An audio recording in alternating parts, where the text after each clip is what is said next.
Assalamualaikum warahmatullahi wabarakatuh. Bismillah, alhamdulillah, wassalatu wassalamu ala rasulillah wa ala alihi wa sahbihi wa mawalah. La hawla wa la quwwata illa billah. Sahabat yang dirahmati Allah, kita sering lupa bahwa harta hanyalah titipan dari Allah Subhanahu wa ta'ala. Di balik itu semua, sebenarnya ada tanggung jawab, ada amanah, bahkan ada sebagian darinya menjadi milik orang lain yang harus kita salurkan kembali. Dalam kehidupan kita sehari-hari, memang kita dikelilingi oleh hal-hal atau benda-benda yang kita klaim sebagai milik kita, seperti keluarga, rumah, pekerjaan, harta, ilmu pengetahuan, dan lain sebagainya. Semuanya kita sebut sebagai milik kita. Tapi benarkah itu semua milik kita? Dan sejak kapan semua itu menjadi milik kita? Memang benar bahwa berbagai perangkat keduniawian, misalnya surat-surat resmi, bisa menjadi bukti bahwa keluarga, tanah kita, rumah kita, pekerjaan kita, dan lain sebagainya itu adalah milik kita. Namun status kepemilikan kita itu adalah bersifat nisbi. Pemilik mutlak yang sebenarnya dari segala sesuatu itu hanyalah Allah Subhanahu wa ta'ala. Bahkan diri kita yang lemah ini pun adalah miliknya. Hal inilah yang sering kita lupakan. Kita sering lupa bahwa kita bukanlah pemilik mutlak. Sampai-sampai kita bersikap seolah-olah kita lah pemilik sepenuhnya segala hal yang kita anggap milik kita. Sehingga kita memperlakukannya sesuai dengan selera dan nafsu kita, bukan disesuaikan dengan keinginan sang pemilik mutlak, yakni Allah Subhanahu wa ta'ala. Hal itulah yang sering terjadi di dalam kehidupan kita, di mana kita sering memperlakukan harta sebagai milik kita. Sahabat yang dirahmati Allah, ada beberapa hal yang mesti kita camkan baik-baik dalam hal menyikapi harta benda ini. Yang pertama, harta adalah anugerah dari Allah yang harus disyukuri. Kenapa demikian? Karena tidak semua orang mendapatkan kepercayaan dari Allah untuk memikul tanggung jawab amanah harta benda. Karenanya ia harus disyukuri. Sebab jika kita mampu memikulnya, maka pahala yang amat besar akan diberikan Allah kepada kita. Yang kedua, harta juga adalah amanah dari Allah yang harus dipertanggungjawabkan. Seperti kita maklumi bersama bahwa setiap kondisi, apakah itu kondisi baik ataupun buruk yang kita alami, sudah menjadi ketentuan Allah dan mesti kita hadapi secara bijak sesuai dengan keinginan yang memberi amanah. Demikian juga dengan harta yang Allah titipkan kepada kita, maka kita harus kita sikapi dengan baik dan dengan bijak. Di balik harta melimpah, ada tanggung jawab dan amanah yang mesti ditunaikan.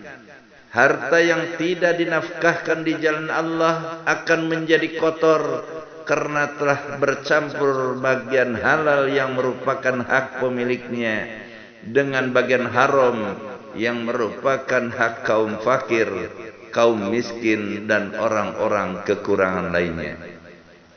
Karena itu Allah Subhanahu wa taala berfirman di dalam surat At-Taubah ayat 103. A'udzubillahi minasyaitonir rajim. Bismillahirrahmanirrahim. Khudz min amwalihim shadaqatan tutahhiruhum wa tuzakkihim biha wa shalli 'alaihim inna salawataka sakanul lahum wallahu sami'un 'alim. Yang artinya, ambillah zakat dari sebagian harta mereka, dan dengan zakat itu kamu membersihkan dan mensucikan mereka, dan mendoalah untuk mereka. Sesungguhnya doa kamu itu menjadi ketentraman jiwa bagi mereka, dan Allah Maha mendengar lagi Maha mengetahui. Sahabat yang dirahmati Allah. Yang ketiga, harta juga adalah ujian.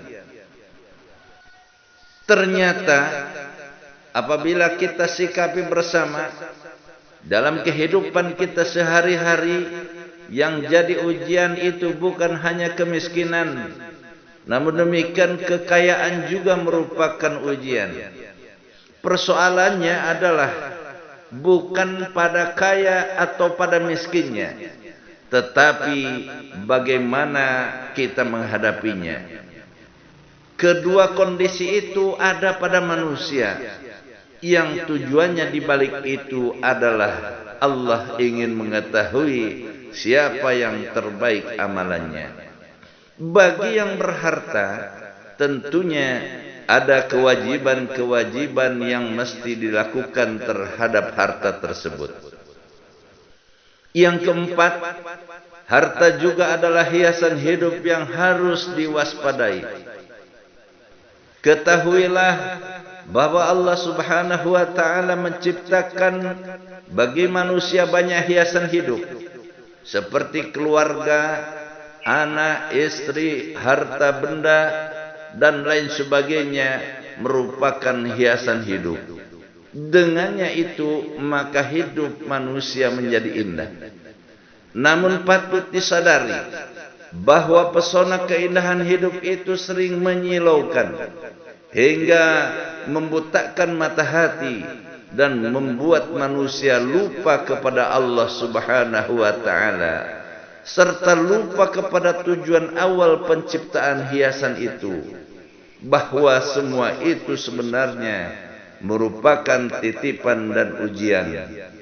Sebagaimana firman Allah dalam surat At-Taghabun ayat 15, yang artinya, sesungguhnya harta dan anak-anakmu hanyalah cobaan bagimu, di sisi Allah lah pahala yang besar. Sahabat yang dirahmati Allah. Yang kelima, harta juga adalah bekal untuk beribadah. Tujuan penciptaan manusia sebenarnya adalah untuk beribadah kepada Allah Subhanahu wa taala. Karena itu segenap perangkat duniawi yang Allah berikan kepada kita, baik berupa material maupun yang non material, tercipta sebagai sarana yang bisa dimanfaatkan oleh kita untuk beribadah kepada Allah Subhanahu wa taala. Kekayaan adalah salah satu sarana ibadah. Ia bukan hanya menjadi ibadah kala dinafkahkan di jalan Allah. Ia bahkan sudah bernilai ibadah dikala manusia dengan ikhlas mencari nafkah untuk keluarganya dan selebihnya untuk kemaslahatan umat. Jika harta dipergunakan sebaik-baiknya, maka pahala yang amat besar telah menanti kita. Namun jika tidak, maka siksa Allah amatlah pedih di hadapan kita. Sahabat yang kiranya itu yang dapat kami sampaikan, semoga bermanfaat dan semoga kita tergolong orang-orang yang pandai menyikapi harta benda sesuai dengan ketentuan Allah Subhanahu wa taala. Amin ya rabbal alamin. Al-afu minkum. Akhirul kalam. Wassalamualaikum warahmatullahi wabarakatuh.